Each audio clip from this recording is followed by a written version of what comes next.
होशियार होशियार सरकार होशियार होशियार होशियार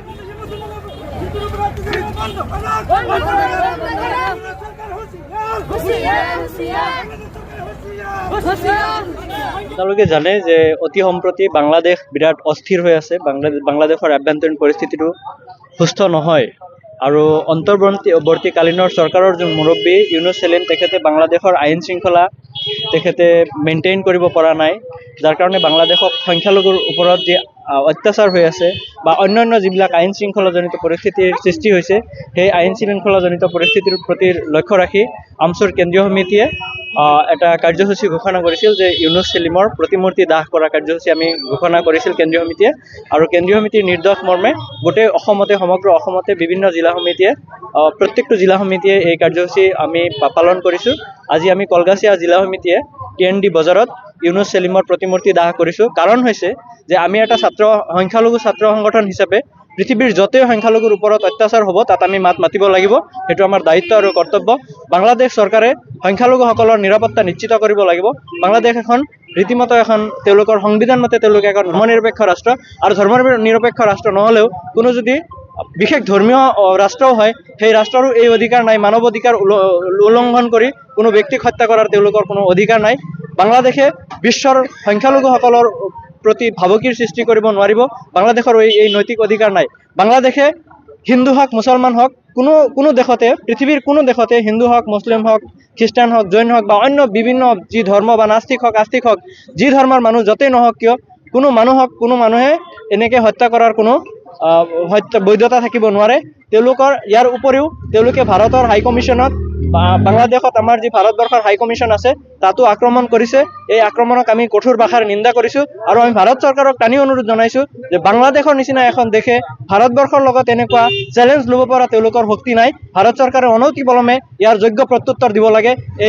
এই আহ্বান আমি ভাৰতৰ সন্মানীয় প্ৰধানমন্ত্ৰী নৰেন্দ্ৰ মোদী ডাঙৰীয়াৰ প্ৰতি আৰু গৃহমন্ত্ৰী অমিত শ্বাহৰ প্ৰতি আমি জনাইছোঁ। আৰু আমি একমুখে ভাৰত চৰকাৰক কৈছোঁ যে সমগ্ৰ ভাৰতবাসী, সমগ্ৰ ভাৰতৰ হিন্দু মুছলমান আপোনালোকৰ লগত আছে। চৰকাৰে যি ব্যৱস্থা বাংলাদেশৰ বিৰুদ্ধে ল'ব সমগ্ৰ ভাৰতবাসীয়ে একত্ৰিতভাৱে সেই ব্যৱস্থাৰ প্ৰতি সমৰ্থন জনাব আৰু আমাৰ যি কৰণীয় থাকে সেই ক্ষেত্ৰত আমি কৰিবলৈ বাধ্য থাকিম। বাংলাদেশত এজন হিন্দু যুৱকে ইছলাম ধৰ্মৰ বিৰোধী ইছলাম ধৰ্মীয় অনুভূতিক আঘাত কৰিব পৰা কিছু কথা কোৱাৰ কাৰণে বাংলাদেশৰ জনসাধাৰণে বা বাংলাদেশৰ কিছু সংখ্যক উশৃংখল যুৱকে যিদৰে মানুহজনক হত্যা কৰিলে, এই হত্যা কেতিয়াও আইনসন্মত নহয়। বাংলাদেশৰ এটা আইন আছে, দেশৰ আইনে তেওঁৰ বিৰুদ্ধে ব্যৱস্থা ল'ব পাৰিলেহেঁতেন, কিন্তু বাংলাদেশৰ জনসাধাৰণ বা বাংলাদেশৰ উন্মাদ কেইজন মানুহ কিন্তু দেশৰ আইন নহয়। তেওঁলোকে এই আইন হাতত তুলি লোৱাটো আমি অত্যন্ত গৰ্হিত বুলি বিবেচনা কৰিছোঁ আৰু তেওঁলোকক নিন্দা কৰিছোঁ আৰু তেওঁলোকক তীব্ৰ ভাষাৰে সকীয়াই দিছোঁ অনাগত দিনত এনেকুৱা নকৰিবলৈ। হয়, আপোনালোকে জানেই যে আমাৰ চুবুৰীয়া ৰাষ্ট্ৰ যি বাংলাদেশত যি সংখ্যালঘু হিন্দুসকলৰ ওপৰত যি অনৈতিক কাম বৰ্বৰ অত্যাচাৰ চলি আছে। সিদিনা দীপু কুমাৰ চন্দ্ৰ নামৰ এজন সংখ্যালঘু হিন্দু যুৱকৰ ওপৰত যি বৰ্বৰ অত্যাচাৰ চলাইছে, মৰিয়াই হত্যা কৰি তাক গছত জ্বলাই আগুনেৰে জ্বলাই দিছে। আৰু আমাৰ ভাৰতবৰ্ষৰ যি হাই কমিশ্যনাৰ আছে, কমিশ্যনাৰ কাৰ্যালয়ত আক্ৰমণ কৰিছে। বাংলাদেশৰ এই ধৰণৰ কাৰ্যকলাপত আমি অতিকৈ নিন্দা জনাইছোঁ, ধিক্কাৰ জনাইছোঁ।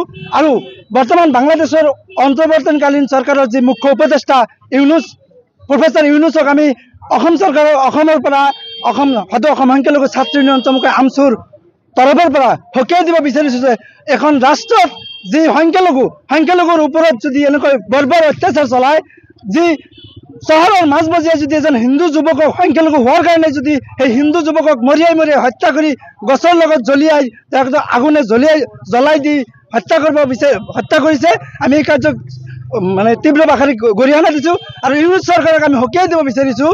আমি এই ক্ষেত্ৰত ভাৰত চৰকাৰৰ মাননীয় প্ৰধানমন্ত্ৰী নৰেন্দ্ৰ মোদী ডাঙৰীয়াক এই বাংলাদেশ চৰকাৰৰ ওপৰত হস্তক্ষেপ প্ৰয়োগ কৰিবলৈ, বাংলাদেশৰ হিন্দুসকলৰ ওপৰত যি অত্যাচাৰ আৰম্ভ হৈছে এই অত্যাচাৰৰ ওপৰত অতি সোনকালে বাংলাদেশ চৰকাৰক হস্তক্ষেপ কৰি বাংলাদেশ চৰকাৰৰ এই কাৰ্য তীব্ৰ ভাষাৰে বিৰোধিতা কৰি বাংলাদেশক এই শকনি দিয়াৰ কাৰণে আমি ভাৰত চৰকাৰক দাবী জনাইছোঁ।